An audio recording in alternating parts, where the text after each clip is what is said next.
Hello everyone, welcome to Taksha by MeroSiksha. I'm Vivechana Sharma and I'm here with the marking scheme for the free writing.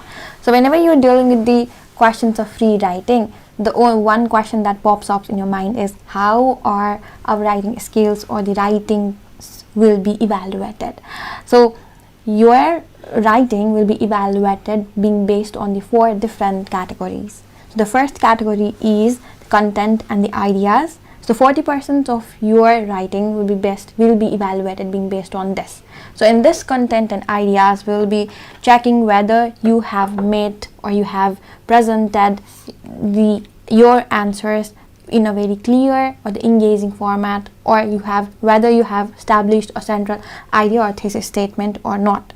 So moving on to the next, we will also be checking whether you have provided a supporting details or the relevant supporting details in order to support your major idea or not. For example, if you are asked to write about a waste management solutions, so your thesis statement is supposed to be concentrated in the idea of the waste management itself.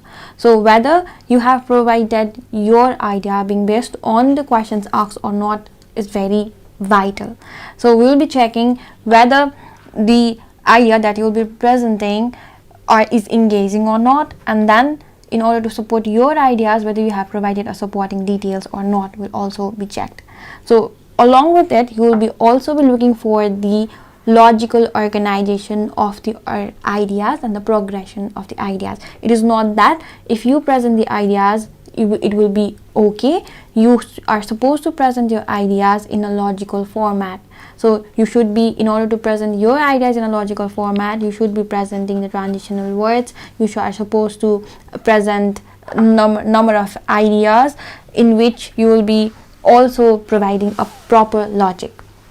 And also whenever you provide your ideas should be insightful, and also your thoughts should be quite original. So the ideas that you will be providing should be quite practical rather than be connecting it to the world of fantasy and all. So moving on to the next category, we'll be evaluating your answer being based on the organization. So the organization in a sense will be evaluating your coherent structure with the effective introduction or the conclusion. So whenever you are dealing with the writing section, make sure that you differentiate or you create your writing section being based on a particular format, that is introduction, body, and conclusion. So if you are writing your writing section being based on this particular format, you should have a proper idea what are to be included in the introduction category and what in the body and what in the conclusion.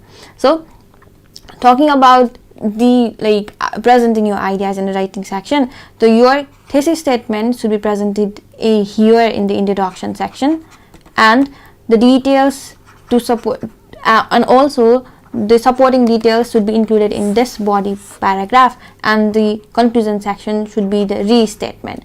So we'll be checking whether you have presented your ideas effectively or not as well, being based on your ideas or the presentation of your ideas.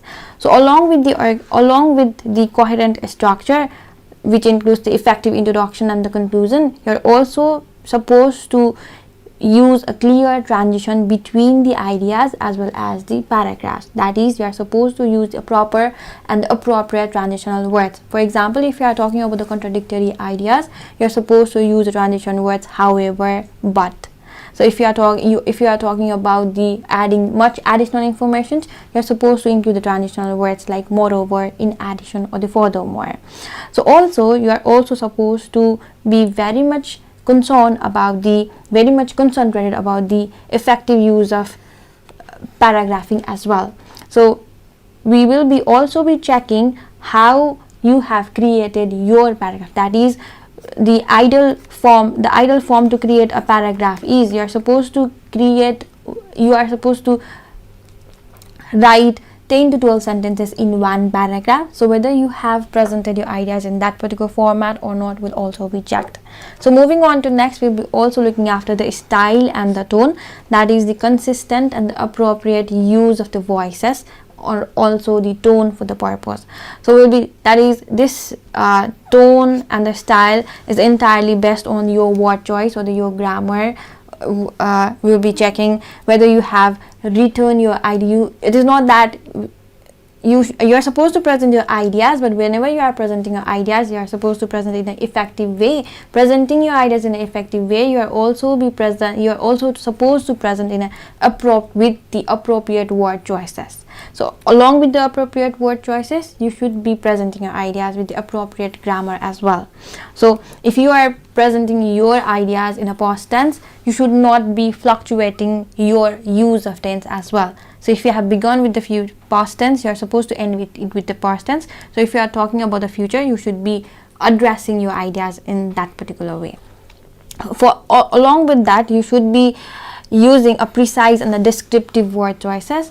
So whenever you are dealing with the free writing questions, make sure that you are supposed to describe. So if you started describing, you will be able to include the multiple playfulness of the words as well. So because of this particular idea, you will be able to generate the complex sentence structures as well.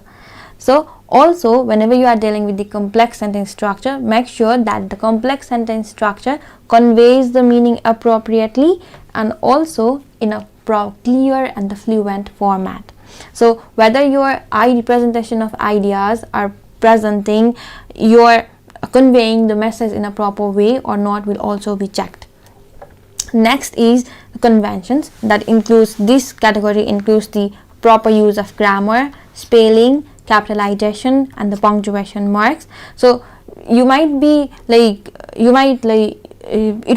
a big issue if there are simple or the minor errors, but if we happen to see errors in a subject verb agreement form, then you will not be receiving your marks regarding the conventions as well. So make sure whenever you are writing a reading passage, the first and foremost thing that you should be very much clear about is you are supposed to establish a clear and engaging idea. And establishing those clear and engaging ideas, you are supposed to support it with the appropriate details. So supporting it with the appropriate details, you are supposed to present a logical connectivity, and then being based on these all ideas, you are also supposed to present your ideas with the appropriate word choices, appropriate grammar, appropriate capitalization and appropriate punctuations. And also you are supposed to follow a proper standard writing format, that is introduction, body and the concluding paragraph. Thank you.